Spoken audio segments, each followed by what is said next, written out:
Imagine a world that uses clean energy. It's probably very difficult because the world runs on coal and other sources of fossil fuels. What if I told you that there was a source of energy that we could use right now? It's known as nuclear fission. And today I'm going to talk to you about why we should use it. You see, I've been studying nuclear power for quite a bit of time now, and I've always had an interest in it. So, I'm going to talk to you today about nuclear reactors themselves, the process of nuclear fuel recycling, a basic economics rundown, and a visualization of the solution. See, the main issue here, though, is it's pollution, in mostly the form of air pollution. Coal-fired stations put out a very large amount of CO2 or carbon dioxide.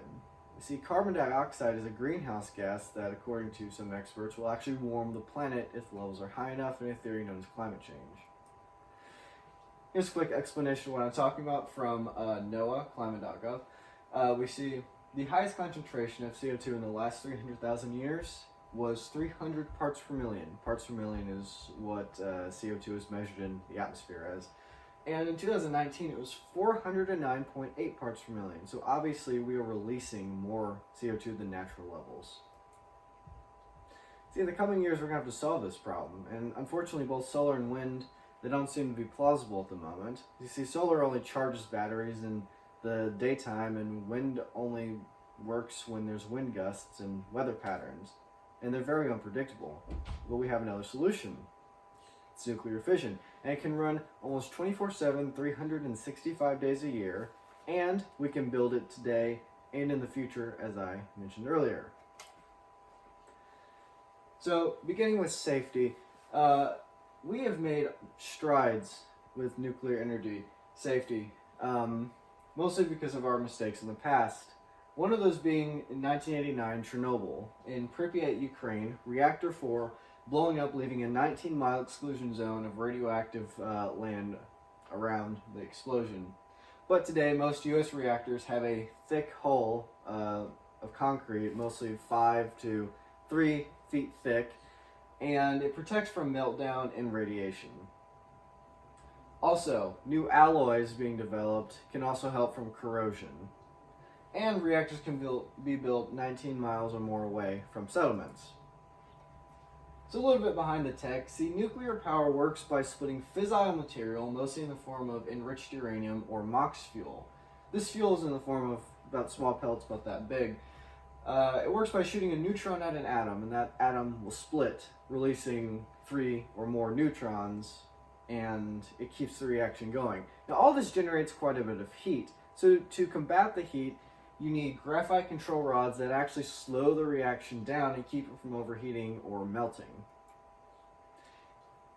From the U.S. Department of Energy, here's a diagram of how nuclear power or reactors generate electricity. See, the water goes in, it gets heated up, turned into steam, and that steam turns a turbine, which then turns an electric generator. The steam condenses in the cooling tower and goes back into the system or back into the lake. That's why when you see nuclear power stations, they're usually next to rivers or lakes. Now, as for the waste problem, see, most people don't like nuclear power because of the meltdowns and the waste. Well, you can recycle the waste. It actually retains about 95% uranium and 1.5% plutonium in the used fuel rods. So in essence, then, nuclear fuel recycling requires the fuel be put into special reactors called breeder reactors. This usually takes up to 5 to 10 years, and it sometimes can be shortened to 3. You must then take the fuel and put it in a solution of nitric acid to separate the materials. Once the materials are separated, you can form them into new fuel pellets, and this can be formed into new uranium oxide or MOX fuel, which is a mixture of uranium oxide and plutonium. It's actually more powerful than uranium oxide, but it can only be recycled 1, 2, or 3 times. From the Nuclear Regulatory Commission, here's the nuclear process. You see, it goes from natural uranium to enriched uranium into fuel fabrication. It goes through the reactor, it gets spent up, and then recycled. and then it goes back to the system, and the real waste goes into underground disposal, as it is slightly radioactive. So unfortunately, building nuclear stations isn't cheap, and it's not fun either. But if we're like other countries, namely France and Japan, we could run the same fuel that we have in the US for centuries. In fact, we have about 83 metric tons of used fuel from the time we started using reactors to now. But it all could fit in a football field about 10 yards deep, so it's very, very space efficient.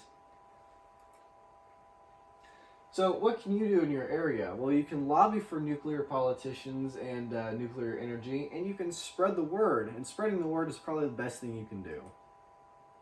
So with CO2 levels closer to natural conditions, coal ash being a thing of the past, and nuclear fuel being recycled, it can render all coal-fired plants obsolete.